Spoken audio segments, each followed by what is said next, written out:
हरे कृष्णा मित्रों, राधे राधे। तो आज मैं सुनाऊंगी उत्पन्ना एकादशी की व्रत कथा। तो चलिए सुनते हैं कथा को। बोलिए श्री गणेशाय नमः। पौराणिक कथा के अनुसार सतयुग में मुर नाम का दैत्य उत्पन्न हुआ। वह बड़ा बलवान और भयानक था। उस प्रचंड दैत्य ने इंद्र, आदित्य, वसु, वायु, अग्नि आदि सभी देवताओं को पराजित करके भगा दिया।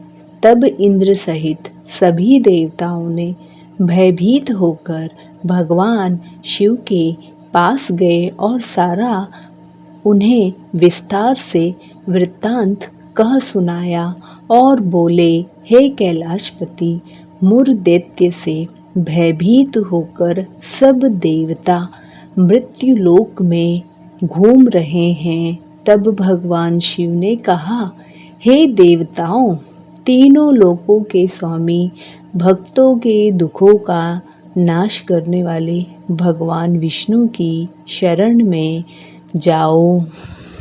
वो ही तुम्हारे दुखों को दूर कर सकते हैं। शिव जी के ऐसे वचन सुनकर सभी देवता क्षीर सागर में पहुँचे और कहा कि हे मधुसूदन, आप हमारी रक्षा करें। कहा कि हे भगवान, दैत्यों ने हमको जीतकर स्वर्ग से निकाल दिया है। आप उन दैत्यों से हम सब की रक्षा करें। इंद्र के ऐसे वचन सुनकर भगवान विष्णु कहने लगे कि हे इंद्र, ऐसा मायावती दैत्य कौन है जिसने सब देवताओं को जीत लिया है? उसका नाम क्या है? उसमें कितना बल है और किसके सहारे वो लड़ रहा है तथा उसका स्थान कहाँ है? यह सब मुझसे कहो। यह सुनकर इंद्र बोले, भगवान, प्राचीन समय में एक नाड़ी जग्न नामक राक्षस था। उसके महापराक्रमी और लोक विख्यात मुर नामक एक पुत्र था। उसकी चंद्रावती नाम की नगरी है। उसी ने सब देवताओं को स्वर्ग से निकालकर वहां पर अपना अधिकार जमा लिया है। उसने इंद्र, अग्नि, वरुण, यम, वायु, ईश, चंद्रमा, नेत्र आदि सबके स्थान पर अपना अधिकार जमा लिया है।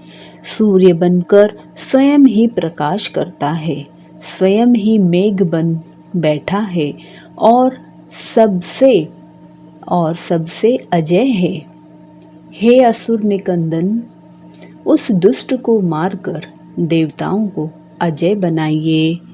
यह वचन सुनकर भगवान ने कहा, हे देवताओं, मैं अति शीघ्र ही उसका संहार करूँगा।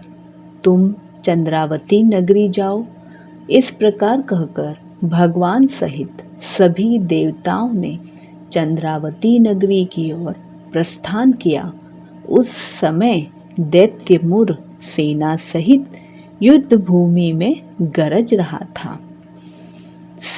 तब जब स्वयं भगवान रणभूमि में आए तो दैत्य उन पर भी अस्त्र शस्त्र आयुध लेकर दौड़ते, तो विष्णु ने उन्हें सर्प के समान अपने बाणों से बीध डाला।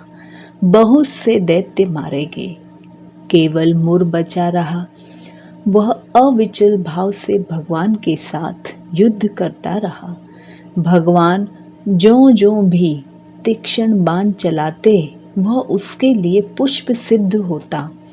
उसका शरीर छिन्न भिन्न हो गया, किंतु वह लगातार युद्ध करता रहा।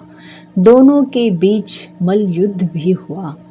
10,000 वर्ष तक उनका युद्ध चलता रहा, लेकिन मुर नहीं मरा।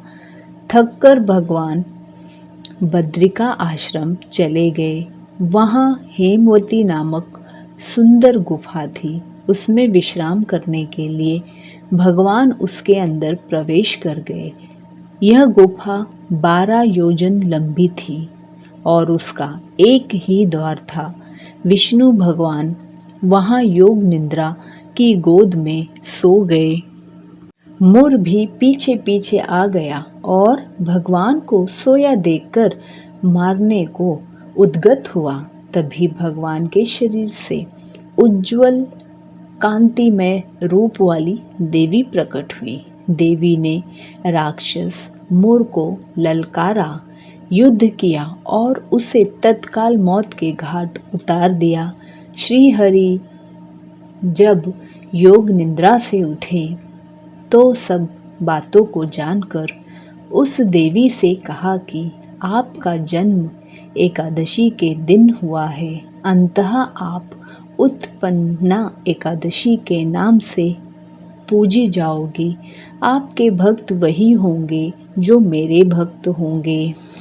तो बोलिए श्री हरि विष्णु की जय। आज के दिन उत्पन्ना एकादशी की व्रत कथा का पाठ करने से शुभ फलों की प्राप्ति होती है। तो बोलिए श्री हरि की जय। राधे राधे। जय श्री कृष्ण।